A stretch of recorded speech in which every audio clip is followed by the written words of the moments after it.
If you want to stay as sharp as a needle on a record, welcome to your monthly dose of retro news, memes, unboxings, your homebrew projects, and of course, nostalgia. It's episode 40 of The Retro Show. Yeah.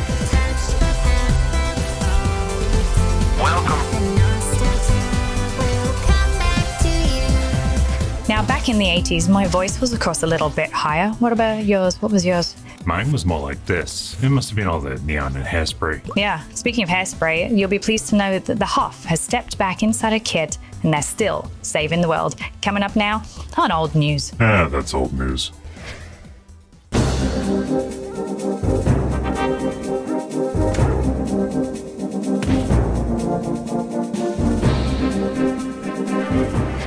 Now, if you thought your floppy was getting old, the Japanese government has just banned legislation that had required companies to forcibly keep using floppy disks, which means floppy disks are no more in Japan. Well, they're there, they just can't be used. They are contraband. Contraband. Yeah, I guess I'm going to have to make a video about bringing back floppy disks now. Didn't you already do that? Probably. But from floppy disks to not... Careful how you say that. From floppy disks to not floppy hair, because Davel Hasselhoff has cracked out the old leather jacket and is back to saving the world like this. Kit and I have been talking, and we want your help in saving the planet. That's gorgeous. You should get one of those. This is Make Green Tuesday moves. Every first Tuesday, your gaming world goes green. Snag those pixel-perfect skins. But here's the twist. Every piece of gear is a power-up for our planet. Your playtime turns into green time, zapping pollution and healing the Earth, one epic item at a time. Let's make every move a green move for our planet and for the future. Right, Kit? That's right, Perry. Michael. David. Sorry, David. Awkward. First of all, I love that. I love to see him. But I can confidently say he has no idea what he's talking about. Yeah, there's definitely an auto cue involved. Yeah, there. because even I was like, I'm not quite sure what we're talking about. Yeah, but Kit clearly knows what he's talking about. Always. Now, something else that is very retro is the BBC News theme. Speaking of old news. Is it? Yeah, it's 25 years old. And here to Sounds young to me. It is quite young. Here to celebrate is the theme's creator and composer to explain how he made it. He looks young. Hi, exactly 25 years ago, I created the BBC News theme. And I did it with this sound. This is the pip, or the beep, we call it. It's got that sense of accuracy and reliability because it's a clock ticking one beat every second. Then I added this, the bass line. Gives a sense of strength and solidity and depth. Then I added some more drums to enhance that. Bass drum, kick, Go turn it up. and some hi-hat. Then we wanted a big sound for the headlines. I don't Came know up with this, big but drum. it's my American friends. Never heard Use this? that on every headline. Why would I hear this? Thought it was all over I want some Instagram. chords. Of course, are tricky. They've got to be neutral. So we started minor, going to major. Gives that sounds like sense something of the Pet Shop anxiety Boys going to would calmness. And then it was a case of adding some top layers to that and coming out to a fade. And that's the BBC News theme. Thanks for explaining that, David Lowe. Not to be confused with Dave Lowe, the Commodore 64 composer. I did Google it to make sure it wasn't the same guy. But yeah, there you go. That was very catchy, Yeah. quite moody, quite serious. I thought everyone knew that. I've seen it in various memes and stuff. Like, If I did, I didn't know that's what I was listening to. Well, from the end of old news and the 25 years of BBC News, it is time to move on to BBC Sport, or at least in honour of the recent England Euros, a valiant effort, let's say, against Spain. In honour of that, let's see what this Spanish man thinks is his favourite song, and he's trying to remember it, involving Reebok and Nike in I See What You Mean. I cannot wait to see what he memes.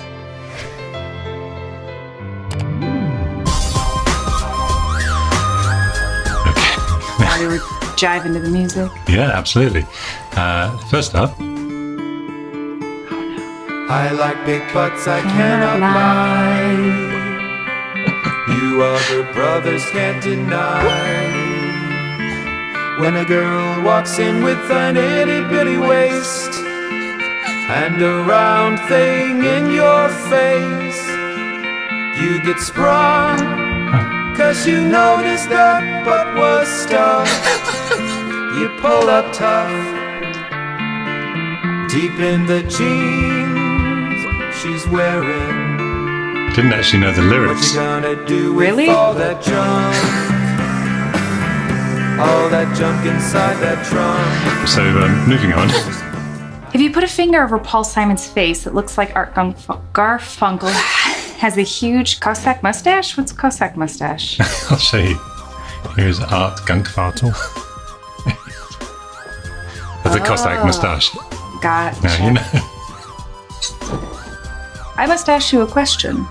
Do you have a question or you just wanted to say that? What's the next meme? Ah, good question. Here it is. This is No, yo lo que quiero pedir a ver si tú me pones una canción. Claro que sí, mi Claro. brother, la que tú digas. Sí, yo quiero que tú me pongas la canción que dice, ¿esos son Reebok o son Nike? ¿Esos son Reebok o son Nike? Sí, sí. Pero, ¿cómo se llama? ¿Cómo se llama? ¿Son Reebok o son Nike? Esos son It's funny because I know what's coming. Can you think of it? I'm trying. A ver, compláceme, que me gusta mucho esa canción. Está muy pegada esa canción. ¿Esos son Reebok o son Nike? ¿Será esta, brother? ¿Será esta? Esa misma, bre, esa misma es. Esa es. ¡Cuídate, mi hermano! Yeah, there it is. Is this a Reebok or some Nike? I will say props to that DJ for knowing, like, playing it in his head over and over, but also knowing what year this was recorded in, Yeah. I think would have helped a little bit, but It's I love some Reebok or some Nike. Congratulations, Spain. Sincerely, love that. I didn't understand this. Someone sent this in. yeah. But yeah, if anyone can explain, I thought I'd show the picture because it's, you know, Oh, there's something missing. It's probably I don't understand.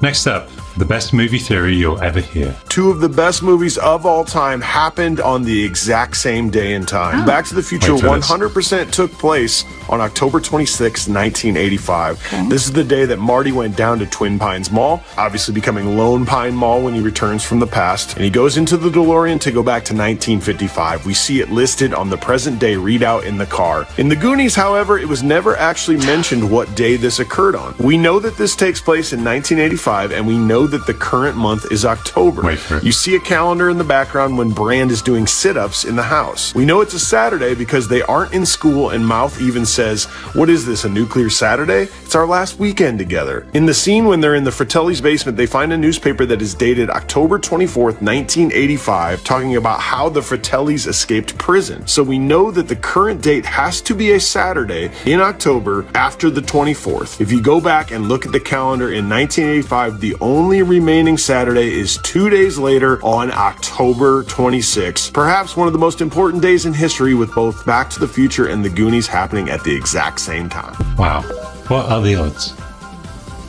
1 in 365. Yeah. But still amazing for two movies set in 1985. That's really cool. Love that kind of stuff.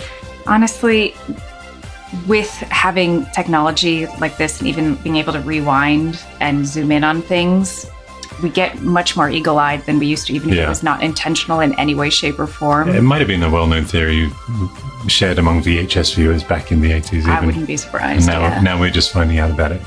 Here in Humble Old 2024. And that's the end of Humble Old I See What You Mean. We saw what he meant. We did, which means we should probably unbox some very retro packages in... Funboxing.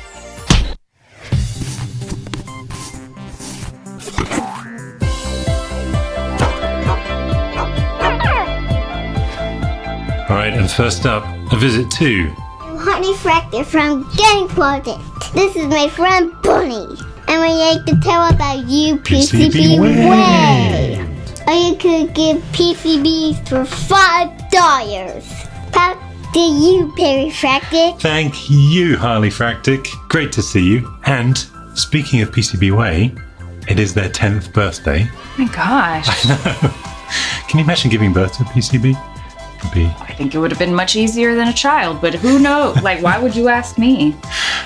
You should know, but because as we all know, PCB stands for Precious Cuddle Bundle. Although cuddling a PCB would get you lots of scratches and pokies because it's not exactly round or soft. Scratches because you can stay as sharp as a needle on a record. Here on Retro Recipes, the Retro Show. We don't just throw this show together. We do a little bit. Yeah, we do. But it does feel like a bit of a proud parent moment. So congrats, PCB Way. They've been with us more than half their life. I was going to say, I remember doing their 5th anniversary and their 7th and 8th, because I think that's when I started making videos too. Yeah. Anyway, we better put the TV away. Oh, I should have shown that. Happy birthday, PCB. Happy PC birthday! That's what I was meant to say while I was saying all that other stuff. Not AI generated at all. It was quite good, actually, isn't it? For AI. I'm impressed. The one thing that I just find a bit funny is that the last Y and... No, it's just the exclamation points behind one of the ICs. Yeah.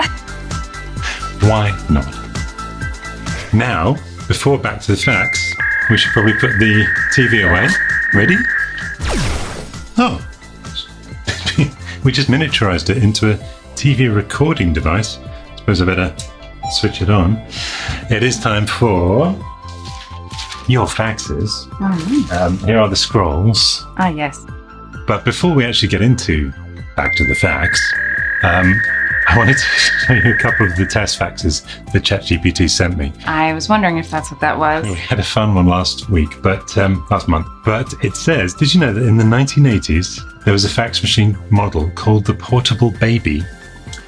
It was designed to look like a baby's crib and was intended to make fax technology more approachable and familiar to users. I thought I was going to say to women specifically, but... You want to see a picture of it? Please. You can't because it doesn't exist. ChatGPT completely made it up. Say, as soon as you started saying that, I was like, I really hope these are real. Secondly, did you know the Guinness World Record for the longest fax ever sent was achieved in 1997 when a message over 700 miles long was successfully transmitted over a phone line from Brisbane to Sydney in Australia? Do we know if that's real too? I didn't actually Google it. Let us know in the comments. 700 miles? Is that what it said? The paper was 700 miles long. Find me a piece of paper that's that long in general. Well, you get a whole bunch of fax rolls and you tape them together. I call... shenanigans. It could be possible. We'll see. Now, would you like to pull a fax scroll? All right. Hear ye, hear ye. Hi, Perry. Loved the episode about faxes. So relaxing and charming. My dad was obsessed with his Amstrad fax machine and his tracing paper.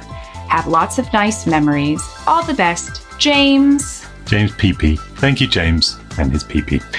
Pull one more out real quick before we move on to unboxing. I'm glad you found it relaxing.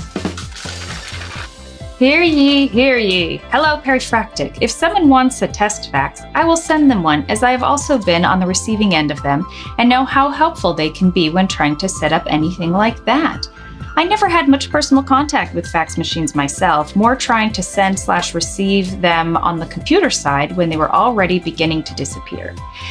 So our friend Jonas here says he's never experienced fax in its heyday, but he can understand how someone can still have nostalgic feelings about it, because some people who were used to it would still swear by it. For legal reasons, some stuff still has to be submitted by fax here in Germany, like things related to court cases.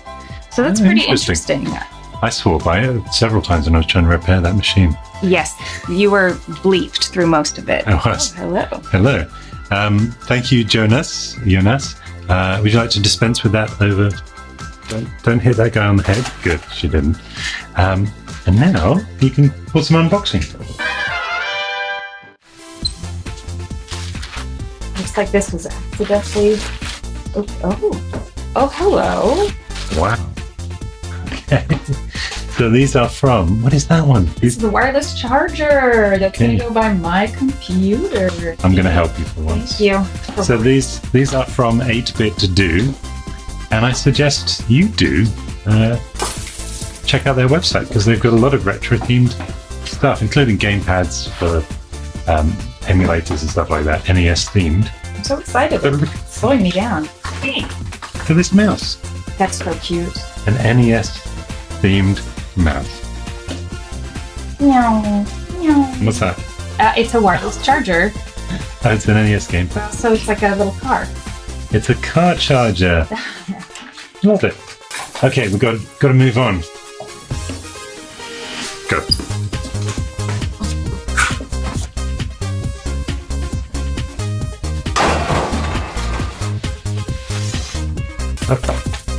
Greetings, Perifractic. Oh, I know what this is. Sorry. I hope this letter finds you both well. Growing up in the 80s, I did my fair share of programming and playing around on Tandy and Commodore computers. So your show is a refreshing blast from the past. Oh, I see. So his fascination with Omnibot started at Service Merchandise, where I drooled over them every time we went to the mall. 35 years later, I finally got my first. It needed tires and pinchers. So I got busy designing master models, making molds, and recasting replacement parts. This is fantastic. So we have battery terminals, rubber tires, rubber pinchers, arm linkage, although yours is in good shape. I posted the files on MakerWorld for you to download and print yourself, and also included a set here. This is amazing. My parts are available at daboodesigns.com, as in Naboo. That's fantastic. So this is really going to encourage me to finally repair both of these. They both have different faults. This one's got a lot of issues, but I think the arm linkage is looking quite good. But yeah, that's amazing. Thank you so much. I genuinely appreciate that, as I do 8-Bit Do's mouse on a car charger, which means it's time for some homebrew projects, and we're going to be seeing who else has been climbing the Back to the Future clock tower. Uh-oh. Here's Homebrews.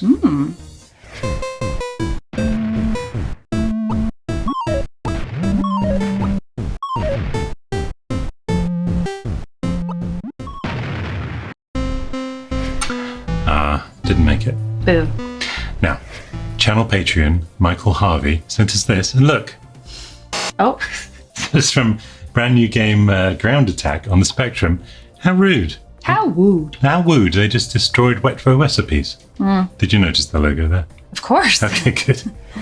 Hopefully a coincidence, but what's not a coincidence is that just when we put out our Back to the Clock Tower video of me exploring behind this iconic prop on the Universal backlot, Ray Pierce, well, he saw that and sent us this information. He says, this video brought back great memories. About a decade ago, I rigged a 500-foot zipline from the clock tower for a Back to the Future event. I took the same path to the roof as you did, but the small door only leads inside the facade, so I wouldn't have seen anything except darkness. A lot of people said, why didn't you look through the door at the top? For the film, ports allowed access to the ledge, but they weren't rebuilt for this facade. Gotcha. I rigged a steel cable, swung down to the ledge, and tested the zipline myself. Yep. Ooh. It was challenging to set up due to the lack of structure, but incredibly fun to bring that scene back to life. There he goes. Now, hopefully very intentionally going a different way to the way that Doc went. I think this was more for an entertainment. I don't know if people could go on it and actually at the event, or if it was just for a bit of the show. Oh, I'm sure that they had an actor. Yeah, like they did actually. He sent me some pictures of those as well. But that was awesome. Thank you, sir. And what's also awesome and Back to the Future inspired is this Cybertruck. Back to the Future theme. This is crazy. Look at that. Woo. Now, yeah, it's just a They wrap. even have the hoverboard. But the design skills that went into that wrap. Doing Out of Time. Cyber Beast. This thing is crazy. I will say it makes it look much nicer. It does.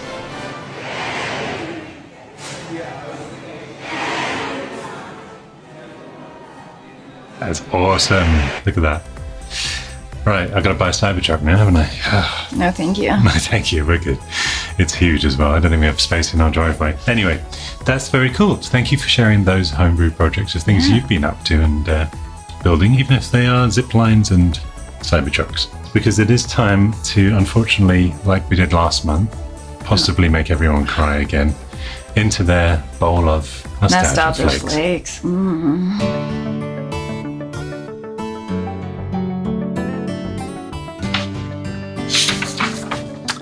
Now, what comes up first on Nostalgia Flakes? The gallery.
Another lovely visit to the gallery there. And somewhere else I'd like to visit is, here is a McDonald's abandoned since 1994. Is this supposed to make us cry because of the prices?